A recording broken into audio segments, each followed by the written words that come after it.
اعوذ باللہ من الشیطان الرجیم، بسم اللہ الرحمن الرحیم۔ قوم سمود کون تھے؟ سمود عرب کا ایک قبیلہ تھا۔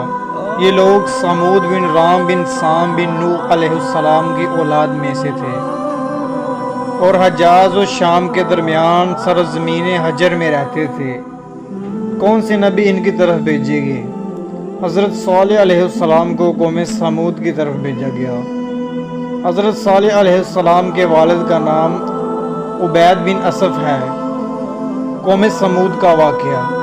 جب اللہ تعالیٰ نے حضرت صالح علیہ السلام کو ان کی طرف بھیجا تو حضرت صالح علیہ السلام نے ان کو اللہ تعالیٰ کو ایک ماننے، اس کے ساتھ شریک نہ ٹھہرانے اور صرف اسی کی عبادت کرنے کا حکم دیا۔ ان کو اپنے اوپر رب العالمین کی نعمتیں یاد دلا کر سمجھایا اور عذاب الہی سے ڈرایا۔ قوم سمود کا معجزہ کو طلب کرنا۔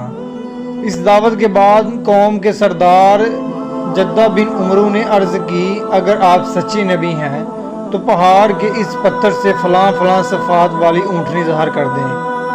آپ نے دعا مانگی، سب کے سامنے پتھر پھٹا اور صفات مخصوصہ والی اونٹنی نمودار ہوئی، اور پیدا ہوتے ہی اپنے برابر بچہ جنا۔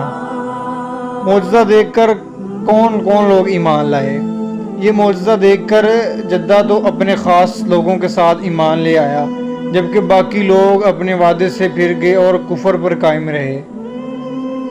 حضرت صالح علیہ السلام نے اونٹنی کے بارے میں فرمایا کہ تم اسے تنگ نہ کرنا، اسے اس کے حال پر چھوڑ دو، اسے برائی کی نیت سے ہاتھ نہ لگانا، نہ مارنا، نہ ہنکانا اور نہ قتل کرنا، ورنہ تمہیں دردناک عذاب پکڑ لے گا۔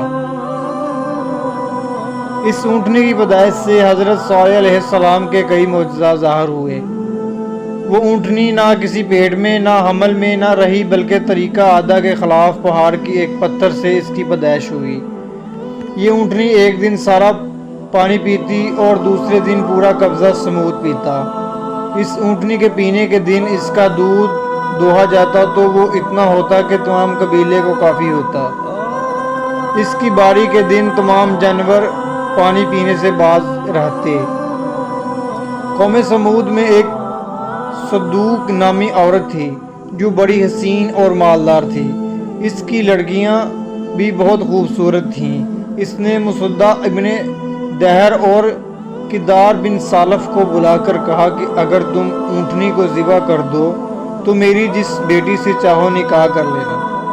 چنانچہ دونوں نے مل کر اس اونٹنی کو ذبح کر دیا، مگر کدار نے ذبح کیا اور مسدہ نے ذبح پر مدد دی، اور پھر حضرت صالح علیہ السلام سے کہنے لگے اگر تم رسول ہو تو ہم پر عذاب لے آؤ۔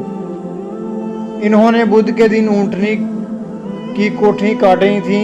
حضرت صالح علیہ السلام نے فرمایا تم 3 دن کے بعد ہلاک ہو جاؤ گے۔ پہلے دن ان کے چہرے زرد، دوسرے دن سرخ اور تیسرے دن سیاہ ہو گئے۔ پھر وہ لوگ اتوار کے دن دوپہر کے قریب ہولناک آواز میں گرفتار ہوئے، جس سے ان کے جگر پھٹ گئے اور وہ ہلاک ہو گئے۔ ان کی ہلاکت کے بعد حضرت صالح علیہ السلام مومنین کو ساتھ لے کر مکہ معظمہ روانہ ہو گئے۔